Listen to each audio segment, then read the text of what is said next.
Panultihon Kapitulo 16. Ang tao maghimog mga laraw, apan ang Ginoo mao'y magbuot sa tanan. Ang tao magunahuna nga husto ang tanan niyang gibuhat, apan ang Ginoo mao'y maghukom niini. Itugyan sa Ginoo ang imong mga laraw ug molampos ka sa pagtuman niini. Ang tanang gihimo sa Ginoo may katuyuan ug kalaglagan ang sangputan sa taong dautan. Kasilagan sa Ginoo ang garbuso, ang maong tawo silutan gayod. Pinaagi sa dili mo pakyas nga pagkamatinud-anon ang sala pasayloon. Kahadluki og tahura ang Ginoo ug walay dautan nga mahitabo kanimo. Kung ang imong pagkinabuhi nakapahimuot sa Ginoo, bisan ng imong mga kaaway mahimo nimong higala. Mas maayo ang diyutayng bahandi nga nabatunan sa matarong nga paagi kaysa daghan nga nakuha pinaagi sa limbong. Ikaw ang maglaraw, apan ang Ginoo mao'y maggiya kanimo sa imong pagbuhat niini. Ang gahom sa hari gikan sa Dios ug husto kanunay ang iyang gihukom. Gusto sa Ginoo ang husto nga timbangan ug sukdanan ug ang tanang pagbaligya mahisubay sa kaangayan. Ang mga hari dili makatugot sa buhat nga dautan kay ang hustisya maumay maghatag og kalig-on sa usa ka pamunuan. Ang hari buot mamati sa kamatuoran ug kahimut-an niya ang taong magsulti sa matuod. Kung masuko ang hari, lagmit nga may patyon siya ang maalamon maning kamot sa paglipay kaniya. Ang pag-uyon gikan sa hari na isama sa panganod nga nagdalag ulan sa tilpugas ug naghatag kinig kinabuhi. Mas maayo pa kaayong batunan ang kaalam o kahibalo kaysa plata o bulawan. Ang tawong butan musubay sa dalan nga layo sa dautan. Busa pagmatngon sa imong padulngan aron dili mamiligro ang imong kinabuhi. Ang garbo mo sangpot sa kalaglagan ug ang pagkamahitas-on ngadto sa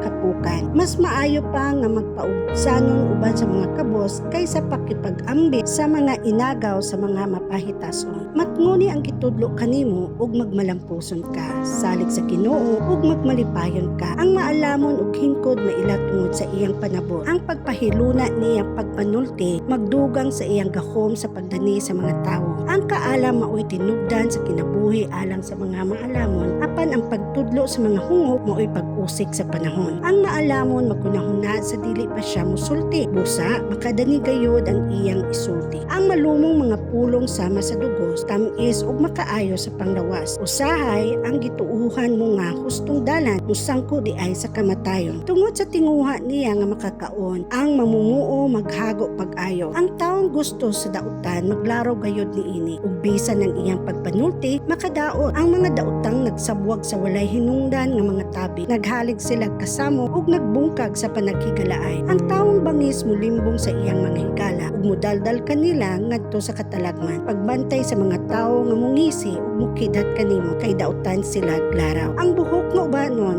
nga tungod sa katigulang mo'y usa ka matahong nga korona ug ganti sa matarong nga kinabuhi. Mas maayo ang mapailubon kaysa gamhanan. Mas maayo ang makapugong sa kaugalingon kaysa naghari sa syudad. Magripa ang mga tawo aron masayran nila ang kabubuton sa Dios apan ang Ginoo ray magbuot sa tuba.